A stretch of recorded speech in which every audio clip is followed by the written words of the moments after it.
What's up everyone? Welcome back to the channel. Welcome to the 100 Days Commerce Masterclass. अब आज और कल हम लोग बिजनेस स्टडीज डेज सेलिब्रेट करने वाले हैं, तो आज मैं आप लोग को दो पार्ट्स में ऑर्गेनाइजिंग पूरा कराऊंगा और इसी तरीके से कल हम लोग अगला चैप्टर यानी कि स्टाफिंग पूरा करेंगे। तो आज और कल के हमारे 2 दिन रहने वाले हैं ऑर्गेनाइजिंग और स्टाफिंग पे। उसके बाद हम 2 दिन बच्चों सेलिब्रेट करेंगे इकोनॉमिक्स डे, जिसके अंदर मैं आपको मैक्रो का काफी पोर्शन, मनी बैंकिंग, उसके साथ साथ एडीएएस अगले 2 दिन में मैं कवर कराने की कोशिश करूंगा। तो इस तरीके से हमारा अब अगले 4 दिन का प्रोग्राम रहने वाला है। हम लोग सिर्फ और सिर्फ कवर करने वाले हैं क्या, इकोनॉमिक्स एंड बिजनेस स्टडीज अच्छे तरीके से 2-2 3-3 वीडियोस, एंड फिर मंडे ऑनवर्ड्स हमारी वापस से अकाउंट्स बीएसटी अकाउंट्स इको वो हम कंटिन्यू कर लेंगे। तो चलिए जल्दी से शुरू करते हैं और बिजनेस स्टडीज को आगे बढ़ाते हैं। Let's begin.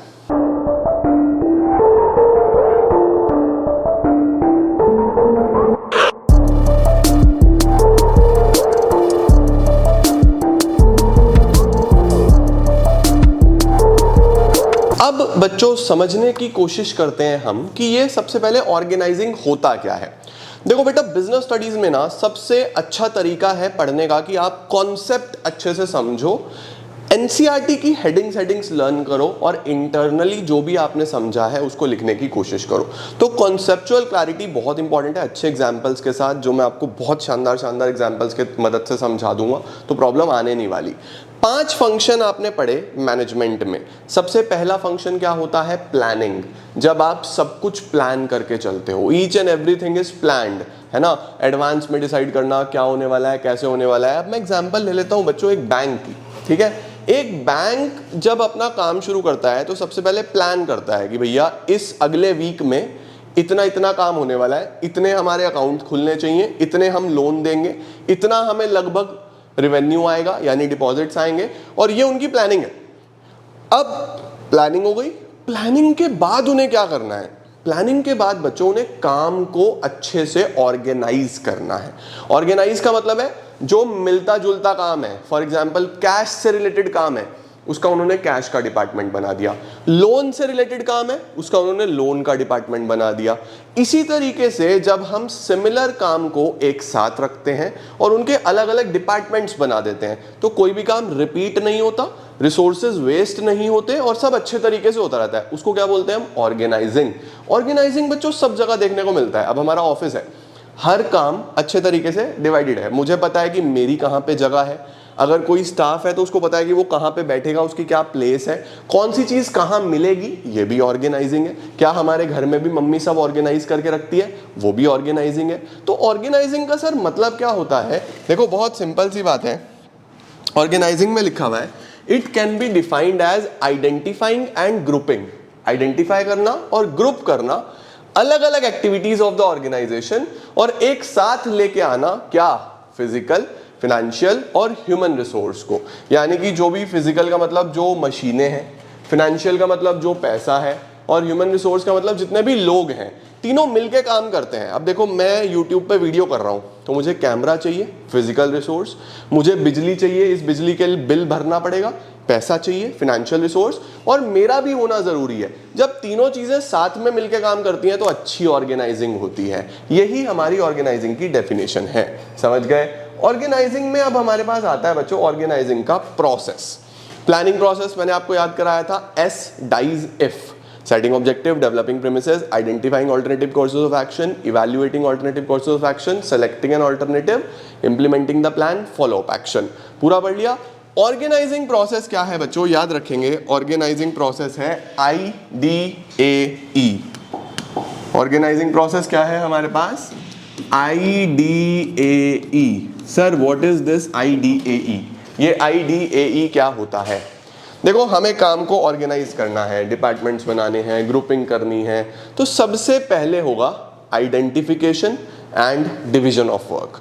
यानी मैं सबसे पहले काम को आइडेंटिफाई करूंगा कि काम है क्या, और डिवाइड कर दूंगा। जैसे मैंने बैंक में बताया ना कि भैया लोन वाले अलग, कैश वाले अलग, डिपॉजिट्स अलग, विड्रॉल अलग, मैनेजर के लिए अलग काम कर दिए। तो ये मैंने आइडेंटिफाई करा और ग्रुपिंग करा। तो सबसे पहले होता है identification and division of work. First step is identification and dividing the work as per plan.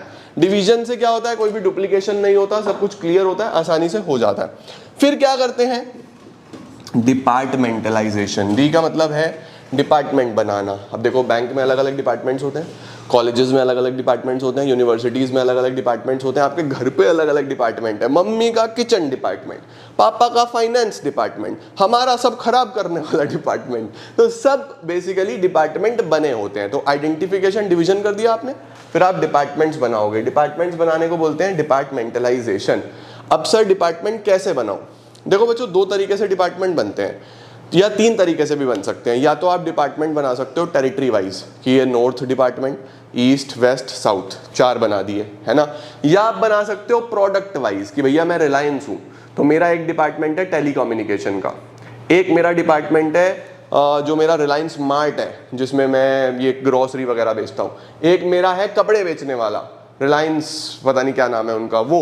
तो अलग अलग डिपार्टमेंट्स बनाए हुए प्रोडक्ट्स के आधार पे, ऐसे भी बन सकते हैं। या फिर बन सकते हैं फंक्शंस के आधार पे, जैसे हमारे ऑर्गेनाइजेशन में फंक्शंस पे बनते हैं, क्योंकि हम सिर्फ पढ़ाते हैं, हमारे पास मल्टीपल प्रोडक्ट्स नहीं है। तो हमारा क्या है, marketing department, sales department, finance department. तो इस तरीके से फंक्शंस के आधार पे भी डिपार्टमेंट्स बन जाते हैं। तो डिपार्टमेंट में देखो क्या लिखा हुआ है, या तो आप फंक्शनल बना सकते हो फंक्शंस के आधार पे, या प्रोडक्ट के आधार पे डिविजनल बना सकते हो। फिर IDA, अब इन डिपार्टमेंट में ड्यूटीज असाइन करना, कौन सा डिपार्टमेंट क्या काम करेगा उसको हम क्या बोलते हैं, assignment of duty. Identification division of work हो गया, डिपार्टमेंट्स बन गए। अब डिपार्टमेंट बना के खाली छोड़ने थोड़ी ना है, काम भी तो देना है, उसको बोलते हैं असाइनमेंट ऑफ ड्यूटीज। एक बार ड्यूटीज दे दी, उसके बाद क्या होगा, उसके बाद होंगी रिपोर्टिंग रिलेशनशिप स्टैब्लिश। ये सबसे इंपॉर्टेंट है बच्चों। रिपोर्टिंग रिलेशनशिप्स का मतलब होता है सुपीरियर कौन होगा, सबऑर्डिनेट कौन होगा। जैसे मेरी ऑर्गेनाइजेशन में मैं सुपीरियर हूँ, मेरे अंडर बहुत सारे लोग काम कर रहे हैं, मेरे से काम सीख रहे हैं, मुझे काम करने में हेल्प कर रहे हैं। तो एक सुपीरियर सबऑर्डिनेट रिलेशनशिप बना हुआ है। कौन सुपीरियर कौन सबऑर्डिनेट सबको क्लियर है, किसको रिस्पेक्ट देनी है, किससे काम लेना है, किसको काम देना है, सबको क्लियर है, क्योंकि लेवल्स बने होते हैं बच्चों। तो चौथा काम होता है इन डिपार्टमेंट्स में बॉस बताना कि कौन होगा, उसके सबऑर्डिनेट्स कितने होंगे उसके अंडर वो बताना। अब यहां पे एक छोटा सा कॉन्सेप्ट आता है स्पैन ऑफ मैनेजमेंट। लिख लो अपनी कॉपी में जल्दी से, स्पैन ऑफ मैनेजमेंट, कई बार एग्जाम में आया। स्पैन ऑफ मैनेजमेंट का मतलब होता है बच्चों, how many subordinates are effectively managed by a superior, कि कितने सबऑर्डिनेट्स एक सुपीरियर अच्छे से मैनेज कर लेता है, ये उसको स्पैन होता है। जैसे फॉर एग्जांपल मैं सुपीरियर हूँ, मैं 8 लोग अच्छे से मैनेज कर सकता हूँ मेरे अंडर में, तो मेरा स्पैन ऑफ मैनेजमेंट कितने लोगों का हो गया, 8 लोगों का हो गया। तो इसको हम लोग क्या बोल देते हैं, इस्टेब्लिश करना रिपोर्टिंग रिलेशनशिप्स। रिपोर्टिंग रिलेशनशिप्स मतलब who will report to whom. In the fourth step all the individuals are assigned some authority, कुछ पावर मिलती है और उसके साथ साथ जिम्मेदारी भी मिलती है। ठीक हो गया। तो IDAE ये पूरा का पूरा होता है बच्चों हमारा ऑर्गेनाइजिंग का प्रोसेस। आगे चलते हैं, नेक्स्ट क्या आ रहा है सर, इंपॉर्टेंस ऑफ ऑर्गेनाइजिंग। काम डिवाइड करने से, डिपार्टमेंट्स बनाने से क्या होगा, सबसे पहले स्पेशलाइजेशन मिलेगा बच्चों। देखो हमने काम बांटा हुआ है, मेरा काम सिर्फ पढ़ाने का है, मैं और कुछ नहीं करता, तो मैं सिर्फ पढ़ा ही रहा हूँ, सालों से पढ़ा रहा हूँ, क्या मेरे पढ़ाने में स्पेशलाइजेशन आ गया, मैं इस काम में परफेक्ट हो गया। एक इंडिविजुअल हमारे ऑर्गेनाइजेशन में ऐसी हैं जो PPTs बना रही हैं, कई साल से PPTs ही बना रही हैं, उनको इसमें स्पेशलाइजेशन हो गया, मैं नहीं बना सकता इतनी अच्छी, वो बना लेती हैं क्विक फास्ट, है ना। इसी तरीके से एक इंडिविजुअल है जो हमारे चार्टर्ड अकाउंटेंट है, जो हमारा फाइनेंस देख रहे हैं, तो वो फाइनेंस ही देख रहे हैं सालों से, तो वो उसमें स्पेशलिस्ट है। तो जब आप काम बांट देते हो ना बच्चों, सबसे पहले आपको स्पेशलाइजेशन आ जाता है। आप घर में देखो, मम्मी को खाना बनाने में स्पेशलाइजेशन है, क्योंकि वो वही काम कर रही हैं सालों से, राइट। नेक्स्ट क्या आता है, क्लैरिटी इन वर्किंग रिलेशनशिप्स। जब आप सब कुछ डिवाइड करके चलते हो, क्लियर कट बता के चलते हो, तो क्लैरिटी रहती है। क्लैरिटी रहेगी, कोई कंफ्यूजन नहीं होगा, कोई रिसोर्स वेस्ट नहीं होगा, बेस्ट तरीके से गोल अचीव होगा। अगला प्रॉपर यूटिलाइजेशन ऑफ रिसोर्सेज। ये हम बोल सकते हैं, जब सारी जॉब्स प्रॉपर डिपार्टमेंट्स में दी होती हैं, क्लियरली डिफाइंड होती हैं, तो सेम काम 2 बार हो ऐसा नहीं हो सकता, वेस्टेज नहीं होगी, तो आपका बढ़िया तरीके से प्रॉपर यूटिलाइजेशन ऑफ रिसोर्सेज रहेगा। Adaptation to change. Adaptation to change का क्या मतलब होता है, एडेप्टेशन टू चेंज का मतलब होता है जब आप सबको प्रॉपर्ली उनका काम बता के चलते हो, तो आप में कोऑपरेशन, कोऑर्डिनेशन बिल्ड हो जाता है। अच्छे तरीके से सुपीरियर सबॉर्डिनेट को और सबॉर्डिनेट सुपीरियर को कोऑपरेट करके चलते हैं, साथ साथ कोऑर्डिनेट भी करके चलते हैं। तो कुछ भी अगर बदलाव आता है बिजनेस एनवायरनमेंट में, कुछ भी चेंज आता है, तो उसके साथ अडेप्ट करना ईजी होता है। तो there are better chances of adaptation to change. Next, जब सब कुछ प्रॉपर्ली डिफाइंड होता है तो एडमिनिस्ट्रेशन अच्छा होता है। एडमिनिस्ट्रेशन मतलब कंट्रोल अच्छा होता है, सारी एक्टिविटीज अच्छे से परफॉर्म होती हैं। उसके बाद ग्रोथ होती है, एक्सपेंशन होता है। जब आप काम को बांट के चलते हो तो आप और चीज़ों पे भी फोकस कर सकते हो। देखो, अगर ये सारा काम मैं अकेला करूँगा, काम नहीं बांटूंगा, तो उस सिनेरियो में मैं बस यही करता रहूँगा जीवन में, और तो कुछ कर नहीं पाऊंगा। जब मैंने काम बांट दिया, पीपीटी का काम अलग कर दिया, एडिट का काम अलग कर दिया, ऑडियो का काम अलग कर दिया, सब अलग अलग कर दिया, तो मेरे को ज़्यादा समय मिला, एक्सपेंड कर सकता हूँ, और चैनल्स पे मैं काम करने लगा, ग्रोथ हमारी होने लगी। CUET के चैनल पे, CA वाले चैनल पे, अलग अलग चैनल्स पे काम होने लगा, तो ग्रोथ होने लगी, है ना। नेक्स्ट क्या आता है? Development of personnel. Development of personnel का मतलब होता है जब आप काम बांटते हो तो आप वो काम अब किसी और को दे रहे हो जो पहले आप खुद ही कर रहे थे। तो जिसको आप वो काम दे रहे हो उसको कुछ नया करने को मिलता है, उसको अच्छा फील होता है, एनरिच्ड फील होता है, और अच्छे तरीके से वो बढ़िया अपनी एक्टिविटीज परफॉर्म करता है, तो उसका भी ओवरऑल डेवलपमेंट होता है, ग्रोथ होता है। बेसिकली आप फ्यूचर मैनेजर्स भी बना रहे हो यहाँ पे, ये हम इस पॉइंट में लिखते हैं। ठीक हो गया बेटा। इसके बाद क्या आ रहा है हमारे पास? अब आ रहा है हमारे पास ऑर्गेनाइजेशन स्ट्रक्चर। देखो बच्चों, स्ट्रक्चर का क्या मतलब होता है? हम लोगों ने ये पढ़ा कि कोई भी मकान हो तो वो मकान सीधा नहीं बनता, पहले उसका ब्लूप्रिंट बनता है। ब्लूप्रिंट मतलब नक्शा बनता है, मैप बनता है, उस मैप के अकॉर्डिंगली बिल्डिंग खड़ी होती है। सिमिलरली बच्चों, अगर कोई भी ऑर्गेनाइजेशन बिल्ड हो रहा है या ऑर्गेनाइजेशन बना भी हुआ है तो उसका भी एक ब्लूप्रिंट होता है, जिस ब्लूप्रिंट में सब लिखा होता है कि कितने डिपार्टमेंट होने चाहिए, कितने लोग काम करने चाहिए, कौन से डिपार्टमेंट का क्या काम होगा, सब कुछ बहुत क्लियर होगा। तो ऐसी चीजों को हम लोग क्या बोल देते हैं? ऐसी चीजों को हम बोलते हैं ऑर्गेनाइजेशन स्ट्रक्चर। तो what is organization structure? It can be defined as a network of job positions. कितनी जॉब पोजीशंस होंगी, रिस्पॉन्सिबिलिटीज कितनी होंगी, अथॉरिटी कितनी होगी, अलग अलग लेवल्स पे। ठीक है। स्ट्रक्चर कैसे बनता है? स्पैन ऑफ मैनेजमेंट से। स्पैन ऑफ मैनेजमेंट मैंने आपको बताया, how many subordinates can be easily managed by a superior. ठीक हो गया बच्चों। अब ये जो स्ट्रक्चर है, यानी कि कौन सी जॉब पोजीशन होगी, क्या काम होगा किस डिपार्टमेंट का, कितनी पावर मिलेगी, ये दो तरीके के होते हैं बेटा। स्ट्रक्चर कितने तरीके के हैं? दो तरीके के। एक होता है हमारे पास फंक्शनल स्ट्रक्चर, स्क्रीनशॉट ले लो जल्दी से, फंक्शनल स्ट्रक्चर। और दूसरा होता है बच्चों हमारे पास डिविजनल स्ट्रक्चर। एक फंक्शनल, एक डिविजनल। सर फंक्शनल स्ट्रक्चर क्या होगा? देखो, जब भी एक ऑर्गेनाइजेशन में जो काम का डिवीजन हुआ है, वो डिवीजन हुआ होगा on the basis of functions, काम के आधार पे, कि sales department, marketing department, finance department, HR, human resource department, काम के आधार पे डिवीजन हुआ है, इसको बोलते हैं फंक्शनल स्ट्रक्चर। तो देखो क्या लिखा है यहाँ पे, when the activities or jobs are grouped keeping in mind the functions then it is called functional structure। ये कहाँ पे चलता है बच्चों, या कहाँ पे suitable होता है? जब आपको functions के आधार पे काम बांटना है, जब आपको specialization चाहिए हर function में, जब आपको similar nature का काम एक साथ जोड़ना है, तो ये सब इसकी suitability होती है। जब आप ऐसा करते हो तो क्या क्या एडवांटेजेस होते हैं, क्या क्या फायदे होते हैं आपको ऐसा स्ट्रक्चर बना के? सबसे पहला बेनिफिट तो बच्चों आपको पता ही है, स्पेशलाइजेशन।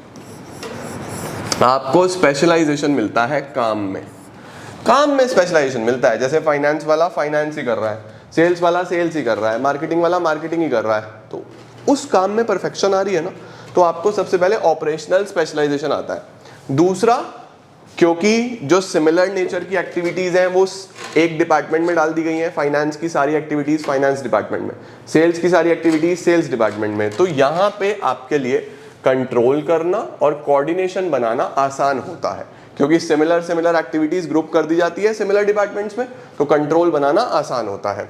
मैनेजरियल और ऑपरेशनल एफिशिएंसी बढ़ती है। एफिशिएंसी कैसे बढ़ती है?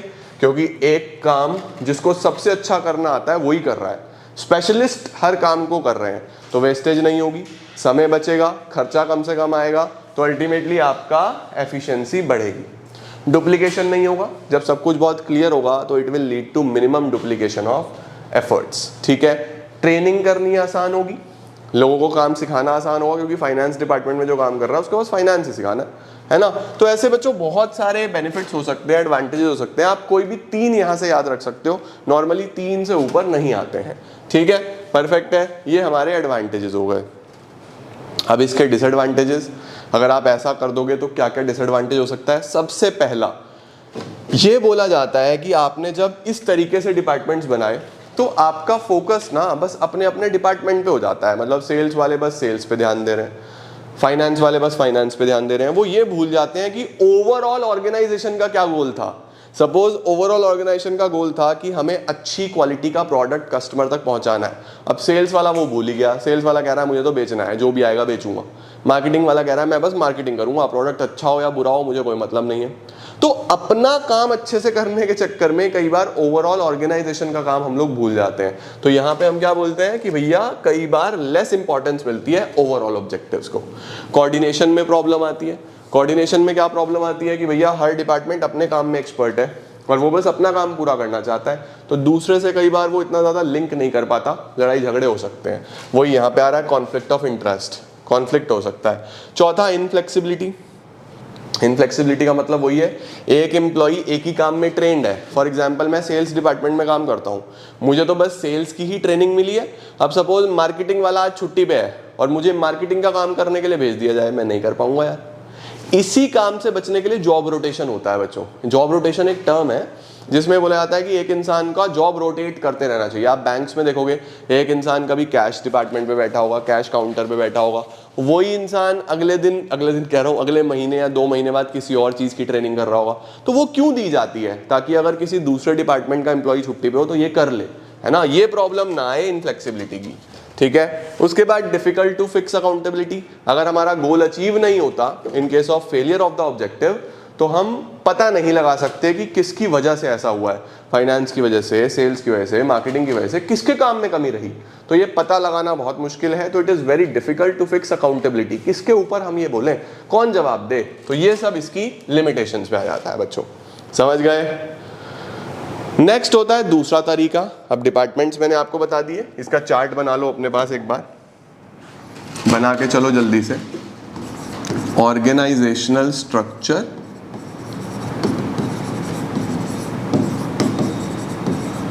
और 2 तरीके से बनेगा बच्चों, फंक्शनल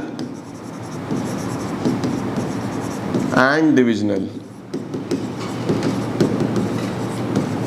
तो फंक्शनल कौन सा होता है, जिसके अंदर अभी मैंने आपको बताया डिपार्टमेंट्स बनते हैं on the basis of functions या on the basis of operations, काम के आधार पे।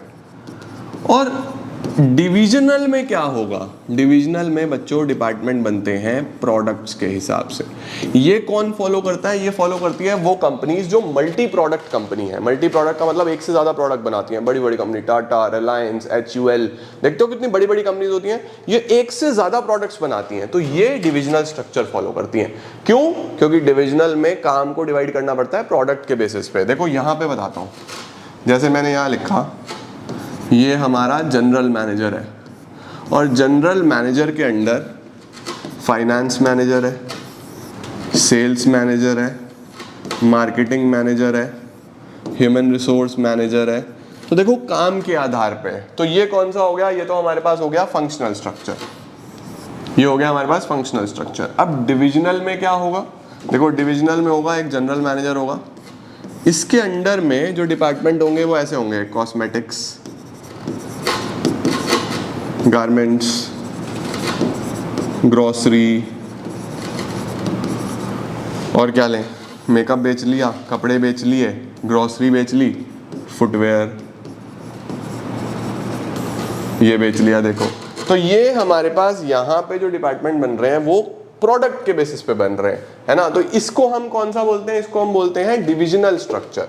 अब इसके अंदर भी कॉस्मेटिक को भी चाहिए, फाइनेंस, सेल्स, मार्केटिंग, इसको भी चाहिए, फाइनेंस, सेल, मार्केटिंग, इसको भी चाहिए, फाइनेंस, सेल्स, मार्केटिंग, इसको भी चाहिए, फाइनेंस, सेल, मार्केटिंग। इसका मतलब फंक्शनल में तो होगा ही होगा, लेकिन पहली नजर में अगर फंक्शंस के आधार पे हुआ तो फंक्शनल, प्रोडक्ट्स के आधार पे हुआ तो डिविजनल। अब देखो इसके अंदर एक ही फाइनेंस मैनेजर चाहिए था, यहाँ 4 डिपार्टमेंट है तो चारों का अलग अलग फाइनेंस मैनेजर, 4 डिपार्टमेंट है तो चारों का अलग अलग सेल्स मैनेजर। तो ये एक्सपेंसिव है, ये कॉस्टली है, इसके अंदर ज़्यादा रिसोर्स लगता है, ये इसका डीमेरिट भी हम लोग पढ़ेंगे, समझे। तो देखो डिविजनल में क्या होगा, When organization is large in size and is producing more than one type of product, तो यहाँ पे हम लोग एक प्रोडक्ट को एक डिपार्टमेंट में डालते हैं, उसको हम डिविजनल स्ट्रक्चर बोलते हैं। सूटेबिलिटी, जो ऑर्गेनाइजेशन मल्टी प्रोडक्ट बनाती है, डिफरेंट लाइन ऑफ प्रोडक्ट्स बनाती है, वहाँ पे चलेगा। जहाँ पे प्रोडक्ट स्पेशलाइजेशन चाहिए वहाँ पे चलेगा। जहाँ पे हर डिवीजन में बहुत अच्छे तक, जो डिवीजन अपने आप में आत्मनिर्भर है, यानी कि कॉस्मेटिक डिपार्टमेंट एक इतना बड़ा डिपार्टमेंट है कि उसको अकेले को ही अलग अलग लोग चाहिए, वहाँ पे ये चलेगा। तो ये इसकी नीड होती है, ठीक है। इसके क्या क्या एडवांटेजेस होंगे? वहाँ पे बच्चों ऑपरेशनल स्पेशलाइजेशन आता था, यहाँ पे प्रोडक्ट स्पेशलाइजेशन आता है। आपका एक डिपार्टमेंट एक प्रोडक्ट में स्पेशलाइज होता है। दूसरा, फास्ट डिसीजन मेकिंग होती है। फास्ट डिसीजन मेकिंग क्यों होती है? क्योंकि किसी और डिपार्टमेंट पे आप इंटरडिपेंडेंट नहीं हो, आपके पास अपना ही फाइनेंस, अपना सेल्स, अपना मार्केटिंग, सब कुछ अपना है, तो आप किसी और डिपार्टमेंट पे डिपेंडेंट नहीं हो, तो डिसीजन मेकिंग क्विक होगी। उसके बाद अकाउंटेबिलिटी, यहाँ पे आप जवाबदेही पकड़ सकते हो, है ना। आप देख सकते हो कि अगर ओवरऑल कंपनी की सेल नीचे जा रही है तो कौन सा डिपार्टमेंट अच्छा काम नहीं कर रहा। क्या कॉस्मेटिक नहीं बिक रहा, क्या फुटवेयर नहीं बिक रहा, क्या गारमेंट नहीं बिक रहा, क्या नहीं बिक रहा भाई, फाइनेंशियल स्टेटमेंट्स चेक कर लो। तो अकाउंटेबिलिटी ज़्यादा होती है यहाँ पे। फ्लेक्सिबिलिटी आती है, आप अपने हिसाब से काम कर सकते हो। अगर दूसरे डिपार्टमेंट का फाइनेंस मैनेजर छुट्टी पे है तो आपके पास 2-3 है, दूसरा वाला उधर भेज दो यार, फ्लेक्सिबिलिटी है। उसके साथ साथ ग्रोथ होता है, ग्रोथ तो होना ही है एक ऑर्गेनाइजेशन में, ठीक है। इसके डिसएडवांटेजेस बच्चों, ज़्यादा रिसोर्सेज चाहिए, मैंने आपको बता दिया, ज़्यादा खर्चा लगता है, पैसा चाहिए ज़्यादा। प्रोडक्ट फोकस डिपार्टमेंट होता है, यानी आपका जो डिपार्टमेंट है उसको काम से मतलब नहीं है, उसको प्रोडक्ट से मतलब है। तो बस वो इसी पे फोकस करता रहता है कि जो चीज़ मेरी है वो अच्छी होती रहे। उसके अंदर फाइनेंस सही हो रहा है, सेल्स अच्छी हो रही है नहीं हो रही है, इससे कोई मतलब नहीं है। तो ये एक थोड़ा सा ड्रॉबैक है। उसके साथ साथ कॉन्फ्लिक्ट तो बेटा वहाँ भी था यहाँ भी था, जितने ज़्यादा लोग होंगे उतना कॉन्फ्लिक्ट रहेगा। इंक्रीज इन कॉस्ट, खर्चे बढ़ते चले जाते हैं, आपने देखा मल्टीपल स्टाफ चाहिए, मल्टीपल मैनेजर्स चाहिए, मल्टीपल स्पेशलिस्ट चाहिए, तो खर्चे तो बढ़ेंगे। इसका स्क्रीनशॉट ले लो बच्चों, ये इसका डिसएडवांटेजेस हो जाते हैं। और हमने आज की क्लास में मीनिंग क्लियर कर लिया, इंपॉर्टेंस क्लियर कर ली, प्रोसेस क्लियर कर लिया, ऑर्गेनाइजेशन स्ट्रक्चर क्लियर कर लिया। तो आप इसको जल्दी से आज कंप्लीट कर लो, एक बार देख लो। शाम को 8 बजे मैं आप लोगों को इसी का दूसरा पार्ट, आगे वाले टॉपिक्स क्लियर कराऊंगा और चैप्टर हमारा समाप्त हो जाएगा।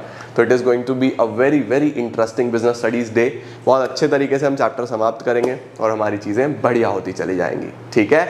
All the very best everyone, thank you so much for joining in. I am gonna see you all super soon, till then see ya, take care, bye bye, keep growing and keep glowing.